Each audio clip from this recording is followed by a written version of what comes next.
Bonjour Sophie. Bonjour, El Misterio El Tonio. Nous sommes de retour de vacances. Oui, des vacances bien méritées. Oui, on a travaillé fort. Très, Et très là, fort. justement, on vous revient en force. J'ai une question à te poser, Sophie. Oui. Qu'est-ce qui arrive quand tu pognes Stephen King puis tu lui donnes 9 millions de dollars Eh bon. de toute la cocaïne qu'il peut sniffer et tout l'alcool qu'il peut boire? Ah, ça fait un très bon film, comme d'habitude. Ça s'appelle Maximum Overdrive. Oui. Donc, tourné en 1986. Le Oui. premier et dernier film dirigé par Stephen King. Ah! Et on se demande pourquoi. Oui, on se demande beaucoup pourquoi. Donc, Maximum Overdrive, dans le fond, c'est cool. By the way, Stephen King. Si tu vas sur IMDb puis tu cliques Stephen King, dans la catégorie Writer, il y a 371 entrées IMDb. C'est beaucoup. Donc, le film Maximum Overdrive est basé sur la short story Trucks, qui était dans son premier recueil de petites histoires. Mm-hmm. Donc, c'est quoi ça, Maximum Overdrive? Donc, je peux essayer de l'histoire pitcher est là, l'histoire, hein, là, mais non, mais ça va. Dans le fond, il y a une comète qui passe près de la Terre, puis là, ça influence toutes les machines électriques pendant 7 jours. Mm-hmm. Puis là, c'est ça, là, elles deviennent comme possédées, puis elles veulent tuer les humains. Oui. Mais ça, c'est juste pendant une partie du film. Là. Après ça, c'est juste des camions qui veulent tuer tout le monde. Fait que, c'est ça, il y a du monde qui se retrouve pris dans une petite cantine diner, je sais pas quoi, station-service, puis il essaie de s'en sortir. Je dirais que c'est pas mal ça, le résumé. Yeah! Donc, mettant en vedette Emilio Estevez, Oui. qu'on a vu dans les Mighty Ducks, dans Breakfast Club, et que tu n'as pas encore vu dans Repo Man, qui était sorti une année avant Maximum Overdrive. Peut-être un prochain. Oui. Le propriétaire du diner est joué par Pat Hingle, dans le rôle de Endershot, que tu as probablement vu comme étant le commissaire Gordon dans Batman 1, 2, 3. Ah, ben là... Tu l'as peut-être aussi vu dans Muppets from Space et oh non, j'écoute pas ça, les Muppets. dans la télésérie de Shining en 1997. Ça existe, ça. C'est parce que, long story short, Stephen King n'était pas content avec l'adaptation de Shining de choses, là. C'est le gars, Kubrick. de Kubrick. Fait qu'il a Quoi? dit, je vais faire mon propre Tu film me de Shining. niaises, il était pas content? C'est parce que c'est pas fidèle à l'histoire, fait qu'il a fait sa propre adaptation dans dans une télésérie de 3 épisodes. Il faut que je l'écoute, puis je suis sûre que c'est pas bon. Oui, ben il y a des headsets CGI, puis pas mal plus de sang. Ben là, peut-être que ça sera bon d'abord. Oui, certainement.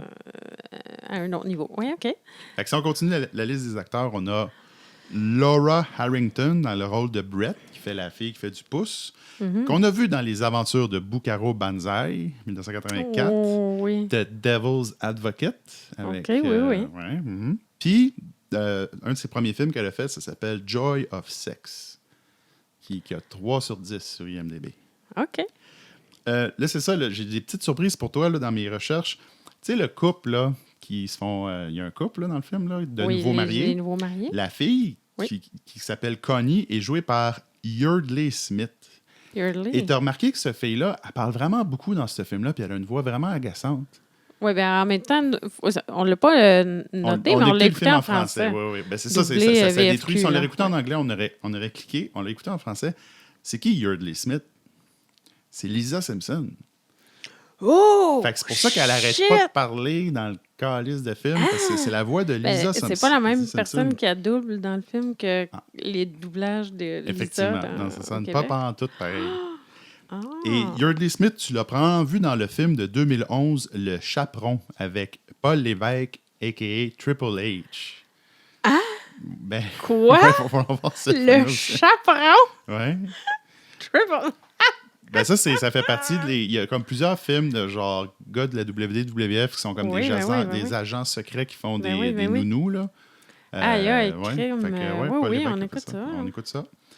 Puis, dans le fond aussi, un autre personnage intéressant, là, le chauffeur noir, là, Handy, il est joué par Frankie Faison, que tu as vu dans Un prince à New York, dans Red Dragon et dans White Chicks. Mais il y a plus de 130 films à son actif. OK, quand même. Oui, c'est quand même cool. Donc, comme on a dit, c'est ça. premier et dernier film dirigé par Stephen King. Fait intéressant, la trame sonore. AC/DC, all the way. All the way. C'est pas juste AC/DC, c'est l'album Who Made Who. Dans le fond, ils ont fait... L'album Who Made Who, c'est un album avec plusieurs tunes de d'autres albums, mais ils ont quand même composé des tunes pour ce film-là. Donc, les tunes qui n'ont pas de voix, dans le fond, dans l'album, Chase the Ace puis DT, c'est des tunes qui ont été faites spécialement pour le film. C'est quand même fucked up. Ouais, quand même, se sont forcés. Mais c'est ce qui fait le charme de ce film-là. Il y a plusieurs, des fois, ça marche, des fois, ça marche pas. Je trouve la trame sonore... Là, ça marche-tu, tu trouves? Des fois, oui. Des fois, oui, des fois, mais non. Des fois, non. Pour vrai, il y a des passes que c'était sentimental ou... Puis là, c'est AC/DC! Yeah! Hells Bells! Je sais pas. Mais justement, le Hells Bells, ça marchait. Ben, le Who Made Who au début, ça marchait. Il y a des affaires... She Shook Me All Night Long à la fin. Ouais. Mais c'est ça que ça m'a fait penser, la trame sonore de rock, ça m'a fait penser à... le gars qui a fait Escape from New York, là. Oui. Lui, là.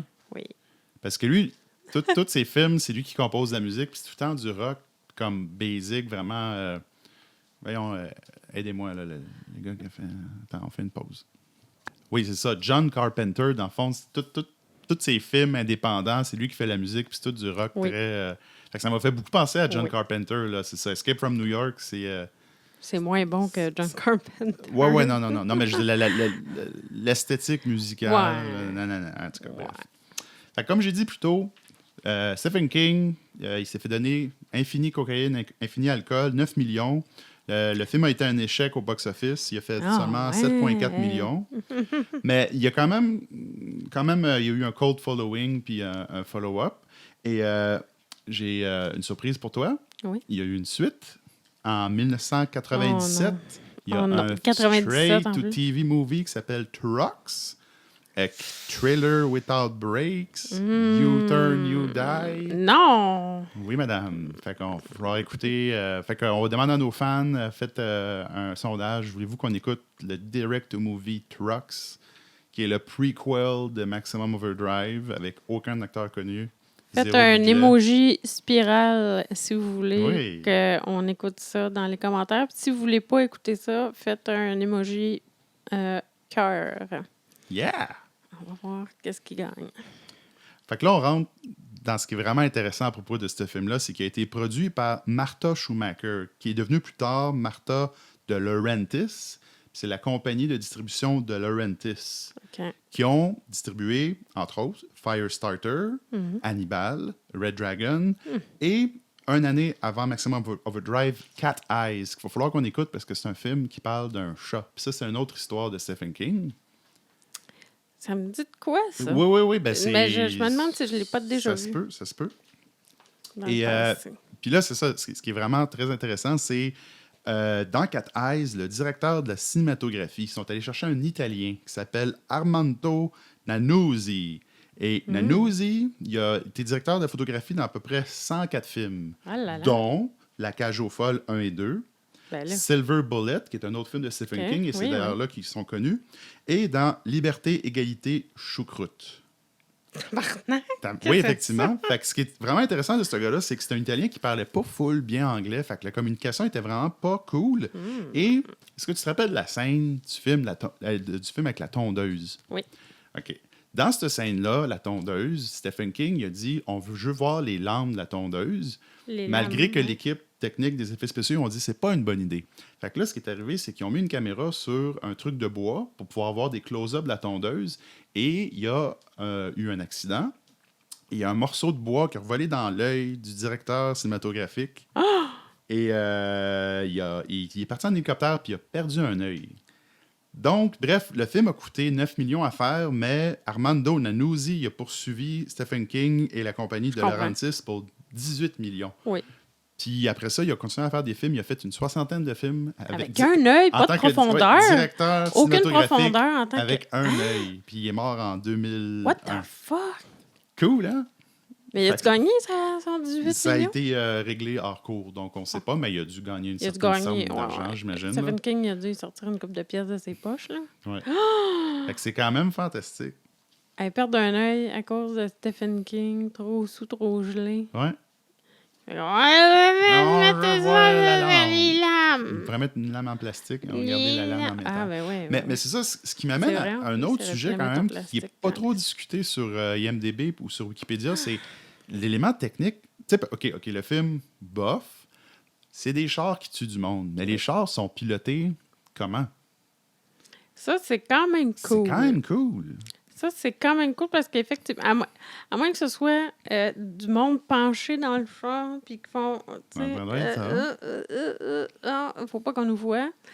Peut-être, là, mais sinon, je sais pas, là, tu sais, il y a des pitons qui se pèsent tout seuls. Il y a des affaires qui bougent tout seuls sans que ça ait l'air trop effets spéciaux cheap.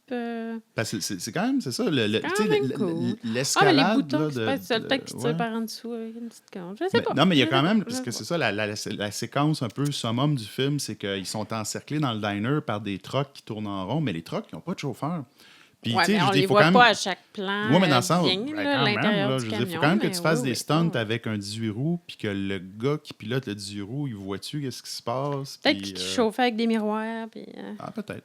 Je sais pas. Ben, ça, c'est quelque chose qui n'est pas discuté sur, vraiment sur la magie du cinéma, mais moi, j'ai quand même trouvé que au niveau technique, la réalisation, il y avait ça qui était cool, même si, tu sais, c'est pas nécessairement utilisé à son meilleur, là. Le méchant du film est quand même cool. Le camion Green Goblin. Oui, c'est ça. Je me disais, c'est qui le méchant du film? Oui, OK. Ce camion-là. Le camion Green Goblin. Le camion qui tire du gun aussi, tant qu'à être, là. Oui, le camion qui tire du gun aussi, cool. Ouais. Mais bref, t'as-tu aimé ça, toi, Sophie? Maximum Overdrive, malgré le fait qu'on était tous un peu fatigués. C'était pas ce à quoi je m'attendais, là. À quoi tu Parce que ça s'enlignait pas nécessairement pour être officiellement un navet, là, quand on l'a écouté hier. Moi, je pense que ça allait être un petit peu meilleur. Puis, c'est ça. Finalement, je me suis dit, crime, c'est un bon navet. On exploite ça. Fait que sur 5, là, je donnerais... je sais pas... deux petits trucks. 2 petits trucks sur 5. Mais dans le fond, c'est ça qui est comme peut-être malheureux, ça a été dirigé par quelqu'un qui n'a jamais dirigé de film avant. Fait c'est ça. C'est comme mal construit. Puis c'est con parce qu'il y avait du stock. Les personnages. Tu sais, je veux dire, en même temps, t'es fucking Stephen King, tu connais ton histoire, tu les as développés dans ton livre, les personnages. Tu sais, ou là, tu me dis que c'était une nouvelle, fait que peut-être qu'il n'était pas développé. Mais tu sais, comme. Force-toi un peu, Calice, là, t'es capable, c'est ton travail, là. J'avoue que dans le diner, il y a comme une dizaine de personnes, mais... 20! À la fin, ils sont 20 à se sauver, puis il y a du monde qui sont morts entre ça. Je sais pas c'est qui. Il y a du monde, tu sais. C'est comme de la chair à canon qui se sont dit, on va mettre bien du monde pour les tuer, puis finalement, on n'a pas réussi à tuer tout le monde. Tu sais, tant qu'à moi, il aurait dû juste sortir Emilio, la girl, puis le petit gars. Tu sais, ça aurait dû être eux, les 3 survivants. Ouais. Mais non, là, il y a comme une gang nowhere qui sortent avec eux autres, puis ils s'en vont sur une île qui n'a pas de cossin électrique. Puis tu sais, c'est ça, là, au début, tout est électrifié. Tout ce qui est électrifié devient un peu mongol, puis essaie de les tuer, puis à un moment donné, c'est juste les trocs. Ouais, c'est vraiment bizarre. Il laisse tomber c'est comme, les tondeuses, non, finalement, non. Les chars, c'est correct, vous pouvez les conduire. Les bateaux, aucun problème, vous pouvez les conduire, ils capoteront pas. Non, mais le bateau est à voile, il est pas... Mais quand même, un moteur, il n'y a pas de vent là, quand il part. Mais ça aussi, c'est... en tout cas, ça, c'était une des affaires qui a été discutée sur IMDb, c'est que le film a été extrêmement coupé pour pouvoir garder son PG-13, là. Comme il y a beaucoup de scènes de kills qui ont été censurées, là, dont justement la tondeuse puis le rouleau compresseur. Mais en même temps, c'est quoi? Il était 50 dans le fucking diner avant que... Ouais. Non, mais... Mais tu vois, c'est ça, c'est qu'il y avait eu un désir de faire des trucs vraiment gore, mais qu'il a dû se faire dire, OK, on va se calmer les nerfs, on veut... Je voudrais quand même saluer la mort du gars avec une canette qui se fait pitcher par la machine distributrice. Oui, c'était quand même bien. Il se fait pitcher des canettes dans les couilles. Dans le front? Dans les couilles, dans le front, tout. Puis, c'était quand même ma mort préférée. Excuse-moi, t'as donné combien? 2 petits trucs. 2 petits trucs sur 10? Ouais. 2 sur 5. Sur 5? Ouais, moi aussi. Je pense, moi, c'était quand même divertissant. C'était cheese à mort, là. Puis je pense que le fait qu'on l'ait écouté aussi doublé en français, ça rajoute... ça a rajouté de quoi, là? Ah, je voudrais aussi saluer le mur de filles tout nues à côté de Emilio puis la fille qu'il faut. C'est vrai, Emilio, il y a ça. C'est un mur rempli de petites images de filles tout nues avec le vagin bien écarté. Puis, je veux dire, c'est 13 ans et plus, mais vrai, ce mur-là, ils l'ont pas censuré, là. C'est vrai, ben Tu ouais. sais. En tout cas. Terrible. Ben ouais, moi aussi, deux tonnes des CDC sur 5, là, on va dire. Là. Okay. Bon concept, ça aurait Ouais. pu être mieux. Oui. Puis le build-up, la structure. Il y a juste pour finir le kill final quand ils font sauter le méchant avec le lance-missile. Oui. Parce que ça, on le voit dans toutes les reviews et les trailers, cette séquence-là. Mais c'est parce qu'il y a 6 trucks qui font exploser de la même façon avec un lance-missile. Oui, c'est ça. Fait que, tu sais, comme, cool les explosions, mais c'était genre... cool la première fois. Rendu le Ouais. 6e, c'est pas parce qu'il y a une face devant le camion Ouais, de gobelins que ça devient plus intéressant. Là, effectivement, ça a été vraiment manqué. Parce que tant qu'à faire exploser... Tu fais ça en t'as le dernier, budget pour faire ouais. exploser un camion, tu peux le faire exploser de... Mais ils font exploser quand même beaucoup de choses. Le diner explose. Au complet, cool. ouais. Comme une explosion. On rajoute une tonne des CDC sur 5 pour les explosions. Peut-être une demi, là, ouais. Yeah! Ah ben, bon retour, puis merci de nous écouter. Like and subscribe. Si vous avez des commentaires, dites-nous des commentaires, puis bonne journée. Bonne journée. Yeah! Bye!